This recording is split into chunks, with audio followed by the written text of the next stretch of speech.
Morning students, please subscribe the channel, drop a like, share and comment. This is Progressive Monthly Magazine October 2025. Exercise number 24 on the speed of 100 words per minute.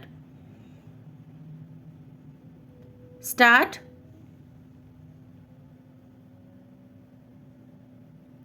Sir, it had been further argued on behalf of the defendants that under Section 34 of the Specific Relief Act, the plaintiffs must have a direct interest and entitlement over the property for which the declaration is sought. Section 34 of the Specific Relief Act states discretion of court as to declaration of status or right.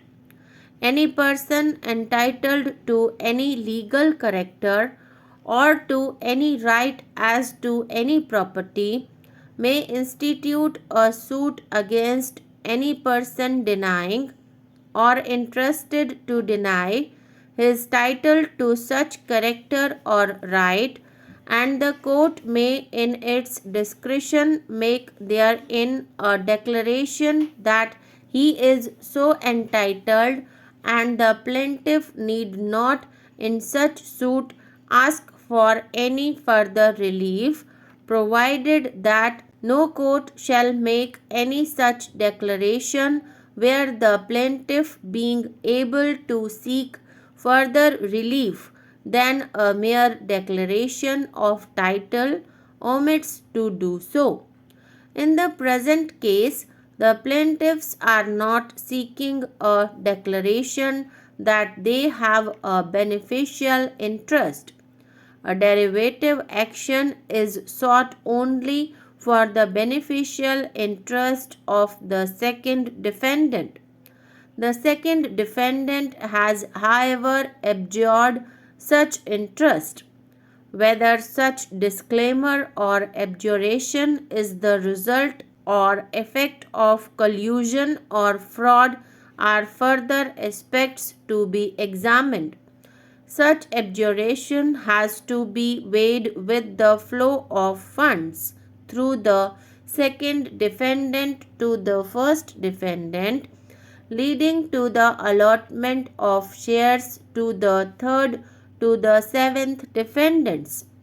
Examining all these aspects can only be through advancing oral and documentary evidence.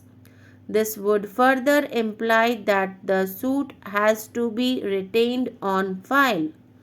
It had been further contended that the suit relief is barred under Section 187C of the Companies Act 1956. It had been contended that primarily the third, fourth, and seventh defendants should first make a declaration that though the shares are in their names, a beneficial interest had accrued to the second defendant. Similarly, the second defendant has to make a declaration that they are the beneficial interest holders of the said shares. It has been contended that in the absence of the above declarations, seeking a declaration against the first defendant would be akin to putting the cart before the horse. I hold that the declarations made or not made in the books of the first defendant would be to the exclusive knowledge of others.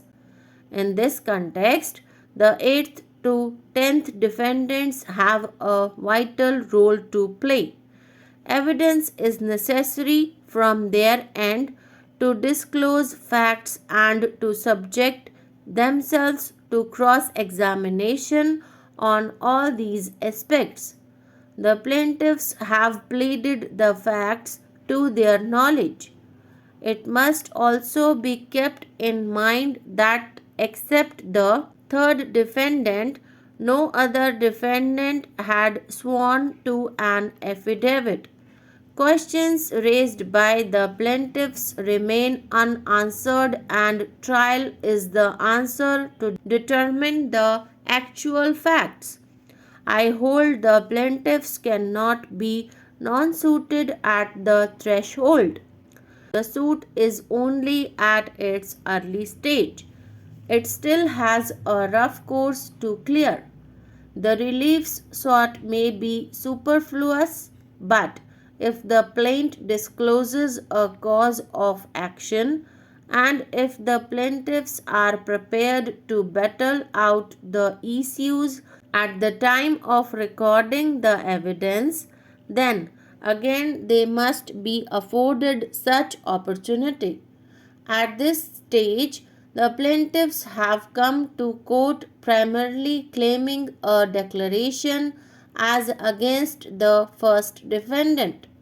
Whether the third, fourth, and seventh defendants on the one hand and the second defendant on the other hand have made declarations in accordance with the provisions of either Section 187C or Section 89 of the Companies Act 1956 or 2013 are facts to the exclusive knowledge of the first, second, third, fourth, and seventh defendants and also the eighth defendant.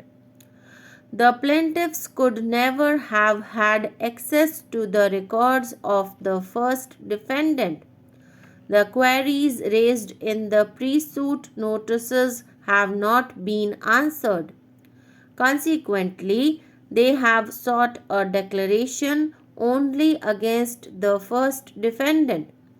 This declaration is sought because in Dubai, the third, fourth, and seventh defendants had made similar declarations, and in the plaint, the plaintiffs have stated that they believed that similar declarations had been made in the books of the first defendant.